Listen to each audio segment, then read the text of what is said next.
এই সবাই দেখো হ্যাঁ। আর আমরা এখন প্র্যাকটিস অফ ফনেটিক ড্রিল, উচ্চারণ রীতির অভ্যাস শিখবো, ঠিক আছে? ইংরেজি শব্দের সঠিক উচ্চারণ শিখবো। তাহলে vowel plus consonant, vowel plus consonant. তো ভাওয়েল কি কি? এ ই আই ও ইউ, ঠিক আছে? কনসোনেন্ট আছে ওয়াই। তাহলে একটা একটা উচ্চারণ শিখবো আমরা, তাই তো? তাহলে বি এ, বি এ, তাহলে বি হচ্ছে কনসোনেন্ট, এ হচ্ছে ভাওয়েল। বি হচ্ছে কনসোনেন্ট, এ হচ্ছে ভাওয়েল। তাহলে বি এ বে, এবার ই, তাহলে B E, B consonant, E vowel. B E বি। আই, বি হচ্ছে কনসোনেন্ট, আই হচ্ছে ভাওয়েল। বি আই বাই। ও, বি হচ্ছে কনসোনেন্ট, ও হচ্ছে ভাওয়েল। বি ও বো। U, B U, B consonant, you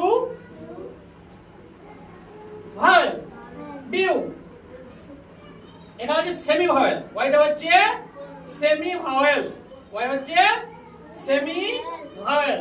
তো বি ওয়াই ওয়াই, তাহলে B A বে, বি ই বি, B I Y, B O বো, বি ইউ বিউ, বি ওয়াই ওয়াই।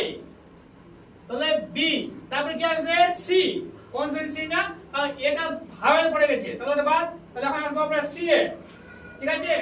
তাহলে সি এর বাংলা উচ্চারণ অক্ষর দুটো হয়, দন্তের স এবং ক, দন্তের স এবং ক। তাই কিছু কিছু ক্ষেত্রে কি হবে? ক উচ্চারণ হবে, কিছু কিছু ক্ষেত্রে আবার দন্তের স উচ্চারণ হতে হবে।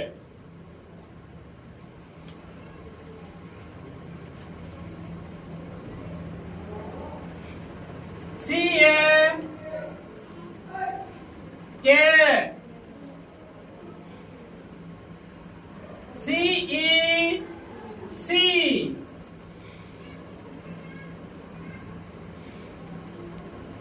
সি ও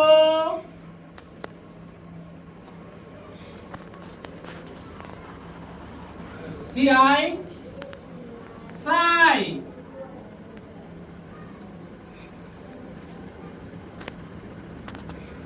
সি ও কো,